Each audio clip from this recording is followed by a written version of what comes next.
ಈ ಸಿಜೆಪಿ ಬೋಳಿ ಮಕ್ಕಳ ಬಗ್ಗೆ ನಾನು ಮುಂಚೆನೆ ಹೇಳಿದ್ದೆ, ಈ ಕಚಡ ನನ್ನ ಮಕ್ಕಳ ಅಜೆಂಡಾನೇ ಬೇರೆ ಬೇರೆ ಉದ್ದೇಶ ಇಟ್ಕೊಂಡೆ ಬಂದಿರಂತ. ಯಾರು ಅರ್ಥ ಮಾಡ್ಕೊಂಡಿಲ್ಲ ಅಂದ್ರೆ ನಮ್ಮ ಶ್ರೀರಾಮಚಂದ್ರ ಪ್ರಭುನ, ನಮ್ಮ ಸೀತಾಮಾತನ ಎಷ್ಟು ಕೀಳಾಗಿ ಮಾತಾಡ್ತಾ ಇದಾರೆ, ಎಷ್ಟು ಹೀಯಾಳಿಸ್ತಾ ಇದಾರೆ, ಎಷ್ಟು ನಗ್ತಾ ಇದಾರೆ ಅಂದ್ರೆ ಅದೇ ಜಾಗದಲ್ಲಿ ನಿಂತ್ಕೊಂಡು ಶ್ರೀರಾಮ ಬಗ್ಗೆ ಸೀತಾಮಾತ ಬಗ್ಗೆ ಹೀಯಾಳಿಸ್ಕೊಂಡು ಮಾತಾಡ್ತಾ ಇದಾರೆ.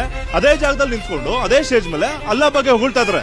ನಂಗೆ ಅಲ್ಲಾ ಬಗ್ಗೆ ಹೋಗ್ಲಿಕ್ಕೆ ಏನ್ ಬೇಜಾರಿಲ್ಲ ಸರ್. ಯಾಕೆ ಶ್ರೀರಾಮಚಂದ್ರ ಯಾಕೆ ಇನ್ನೊಬ್ಬ ಥರ್ಡ್ ಕ್ಲಾಸ್ ಲೋಫರ್ ನನ್ನ ಮಗ ಬಂದು ಹೇಳ್ತಾ ಇದ್ದಾನೆ ಅರೆ ಸರ್ ನಮ್ ಸಂವಿಧಾನಕ್ಕೆ ಎಷ್ಟು ಗೌರವ ಕೊಡ್ತಾ ಇದೀವಿ, ಎಷ್ಟು ಪ್ರೀತಿ ಕೊಡ್ತಾ ಇದೀವಿ, ತಲೆ ಬಾಗ್ತೀವಿ ನಾವು. ಶ್ರೀರಾಮನ್ ಅಂತ ನೀವ್ ಹೇಳ್ತೀರಾ, ನಾವು ಜೈ ಸಂವಿಧಾನ ಅಂತ ನಾವ್ ಹೇಳ್ತೀವಿ ಅಂತ. ನಮ್ಮ ಸಂವಿಧಾನದಲ್ಲೇ ಶ್ರೀರಾಮಚಂದ್ರ ಪ್ರಭು ಬಗ್ಗೆ ಇದೆ, ಅದ್ರ ರೆಫರೆನ್ಸಸ್ ತುಂಬಾ ಇದೆ ಸಂವಿಧಾನದಲ್ಲೇ. ಅಷ್ಟು ಬೆಲೆ ಕೊಡ್ತಾ ಇದೀವಿ. ನೀವು ಕಚಡ ನನ್ನ ಮಕ್ಕಳು ಇಂತ ಇವಾಗ ಏನೋ ಜಾಸ್ತಿ ಮಾತಾಡ್ರೆ ನೀವೆಲ್ಲ ಅಂಧ ಭಕ್ತರು, ಪ್ರೊಟೆಸ್ಟ್ ನಡೀತಾ ಇರೋದೇನಿಕೆ? ಇವಾಗ ನೀವ್ ಹೇಳಿ, ಪ್ರೊಟೆಸ್ಟ್ ಮಾಡ್ತಾ ಇರೋದೇನಿಕೆ? ನೀವು ನಿಂತ್ಕೊಂಡು ಮಾಡ್ತಾ ಇರೋ ಕೆಲಸಗಳೇನು? ಕಚಡ ಲೋಫರ್ ನನ್ನ ಮಕ್ಕಳ ಎಲ್ಲ ರಿಯಾಲಿಟಿ ಮಾತಾಡ್ತಿರಲ್ಲ, ರಿಯಾಲಿಟಿ ಮಾತಾಡೋ ಲೋಫರ್ ಲೌಡೆ ಕೇಬಲ್ ನನ್ನ ಮಕ್ಕಳು ನೀವೇನ್ ಮಾಡ್ತಾ ಇದೀರಿ ಈಗ? ಅಂದ್ರೆ ನಮ್ಮ ಧರ್ಮನ, ನಮ್ಮ ದೇವ್ರುಗಳನ್ನ ನೀವು ರೇಗಿಸ್ಕೊಂಡು ಕಾಮಿಡಿ ಮಾಡ್ಕೊಂಡು ಜೋಕ್ಗಳು ಮಾಡ್ಕೊಂಡು ಅದ್ರ ಮುಂದೆ ಇಟ್ಟಿರೋ ಪಿಕ್ಚರ್ ಏನು?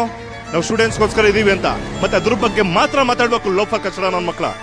ಪಾಪ ಅಲ್ಲಿ ಅನ್ನ ನೀರು ಬಿಟ್ಟು ಸೈಂಟಿಸ್ಟ್ ಪಾಪ ಮಾಡ್ತಾ ಇದಾರಲ್ಲ, ಅವ್ರಿಗೆ ಮಾತ್ರ ಮರ್ಯಾದೆ. ಅರೆ ಅವ್ರ ಸಂಘ ಸೇರಿಲ್ಲ, ಸಂಘ ಸೇರಿಲ್ಲ, ಅವ್ರೊಬ್ರು ನಿಯತ ನಿಂತ್ಕೊಂಡ್ ಮಾಡಿದ್ರೆ ಎಷ್ಟೊಂದು ಜಯ ಸಿಕ್ಕಿರೋದೇನೋ. ಕಚಡ ಲೋಫರ್ ಸುಳೆ ಮಕ್ಕಳ ನಿಮ್ಗೆಲ್ಲ ಅಂತ ಸಪೋರ್ಟ್ ಮಾಡ್ತಾರ. ಲೌಡೆ ಕೆಬಾಲ್ಗಳಿಗೂ ಇದೆ ವಾರ್ನಿಂಗ್ ಮಾಡ್ತಾ ಇದೀನಿ.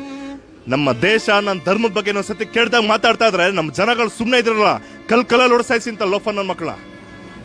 ಜೈ ಹಿಂದ್.